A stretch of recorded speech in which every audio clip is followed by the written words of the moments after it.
কে আমার ওয়াজই বন্ধ হয়ে গেছে মিডিয়ার একটা দেখা। একজন ওয়াজ মাহফিলে দাঁড়ায় বলতেছে, ইমাম সাহেবরা যদি কোনো কারো পক্ষে ভোট চায় তো ওরে বাইন্দা পিটায়া তারপরে আমাদেরকে খবর দিবা। দেখবেন মিডিয়ায় খুলা দেখায় দেবো। ইমাম সাহেব বাইন্দা ফেলাবেন, একদম বেনামদার বাইন্দা ফেলাবেন যে ব্যাপারটা তুই ইমানি করবি, ইমামতি করবি, তোর জামাতে ভোট চাওয়ার জন্য আসবে না। যদি আমরা না পারেন আমাদের নেতা কর্মীরা যারা আছেন তাদেরকে বলবেন, প্রয়োজন আমাকে বলবেন, কাজল ভাইকে বলবেন, আতাউর ভাইকে বলবেন, বাইন্দা হাত তো বাইন্দা পুলিশে দেবেন। ইমাম সাহেবদেরকে আমরাও বেগায়রত, আমাদেরও গায়রত নাই, আমাদেরও গায়রত নাই, আত্মমর্যাদা নাই, আমাদেরও ফখর নাই, গৌরব নাই।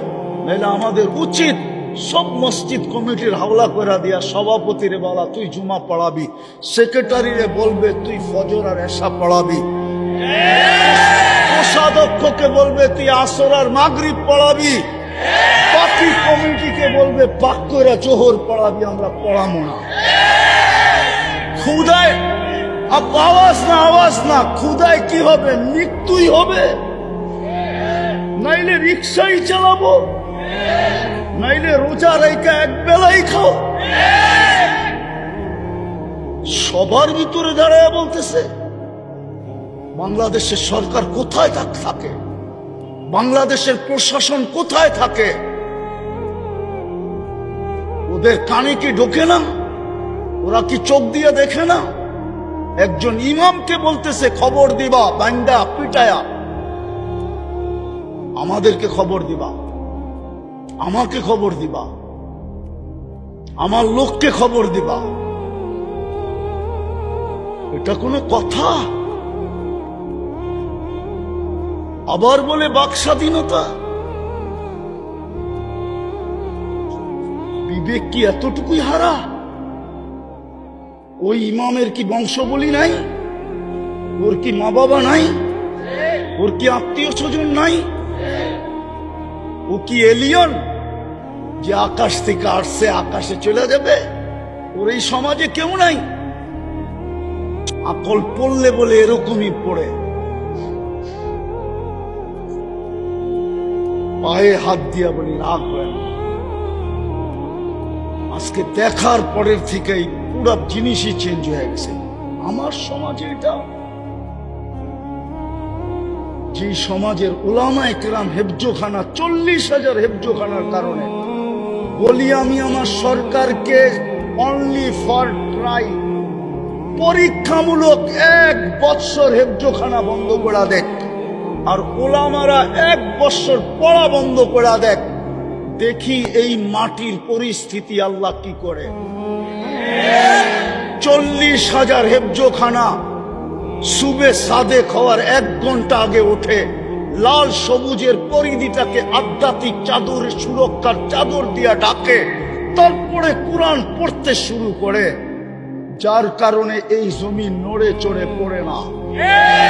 নাইলে সারা দুনিয়া তো করোনার সময় বলছিল সবচেয়ে বেশি বিপর্যয় বাংলাদেশে হবে, সবচেয়ে কম বিপর্যয় সারা দুনিয়ার ভিতরে বাংলাদেশে হচ্ছে। হুজুররা অনলাইনে হেফজ জারি রাখছে, জিজ্ঞাসা করে ছাত্রদেরকে অনলাইনে পড়াইছে, মোবাইল নিয়ে পড়াইছে, কিন্তু পড়া বন্ধ রাখে না। হুজুররা জানে এই সবুজের লাল সবুজের আধ্যাত্মিকের চাদর যদি আমরা উঠায়া ফেলি তো বিপর্যয় হবেই হবে। নাইলে 21 তারিখে আমি 7.8 ভূমিকম্প দেখছি। আমি জাপানে দুইবার গেছি, দুইবার ভূমিকম্প দেখছি, কিন্তু 21 তারিখের চটকা আমার জীবনে দেখি নাই। কিন্তু আমার সরকার কি করে বলে এটা 5.7 ছিল? আমার তো মনে হয় এটা 10-এর উপরে ছিল। আমি তো জীবনে এত বড় ঝটকা দেখি না। আমি জাপানে 2বার গেছি, 2বার, 5-এ আর 15-তে। আমি ওইখানে দুইবার ভূমিকম্প দেখছি, কিন্তু এরকম ঝটকা দেখি নাই। 7.8 ঝটকা দেখছি আমি, কিন্তু আমি ওই দিন খবরই পাই নাই। আমি নামাজে ছিলাম, খবরই পাই নাই যে 7.8 আমার উপর দিয়ে চলে গেছে। কিন্তু 11:30টায় যে ঝটকা লাগছে আমার জীবনে আমি দেখি নাই। কিন্তু বাংলাদেশের বিপর্যয় যতটুকু হওয়ার কথা ছিল অতটুকু হয় নাই। এটাকে বিপর্যয় বলে না, বাইচা আছে এই হেফজোখানার গুলোর কারণে, বাইচা আছে এই আলেম ওলামার রাত্রের চোখের পানির কারণে। আপনাদের সিসি ক্যামেরা কি আমাদের ঘরে আছে? আপনারা মনিটরিং করবেন তো করবেন কোথেকে? যান যান, বাংলাদেশের শত শত আলেম রাত্রে মুসল্লায় পড়া শুধু একটা চিৎকার দিতে থাকে, इलाही किसी को सोने में मजा किसी को खाने में, हमें मजा आता है आखिर लग के उठने में। হাজারো ওলামা রাত্রে মুসল্লায় পড়া কাঁদতে থাকে, যার কারণে এই লাল সবুজের পতাকাটা বিপর্যয়ের থেকে বেঁচে আছে। নাইলে এতটুক জায়গা 18 কোটি মানুষ, আর যেখানে একজন আরেকজনকে ছোলায় খায়, ওটা বিপর্যয় হয়ে শেষ হয়ে যাওয়া দরকার ছিল। আজকে ওই উলামাদেরকে বলতেছে পিটায়া বান্দা রাইখা খবর দিবা, তাও মসজিদের ইমাম। আমরা বেশি বলবো না, এতটুকুই বলবো, আল্লাহুম্মা আল্লাহুম্মা খুযহুম বিআখযিন আজিজ। তর্জমা করলাম না, উলামা তর্জমা করছে। আল্লাহকে এতটুকুই বলবো, আল্লাহুম্মা খুযহুম বিআখযিন আজিজ। এতটুকু। জোরে আমিন বলেন, জোরে।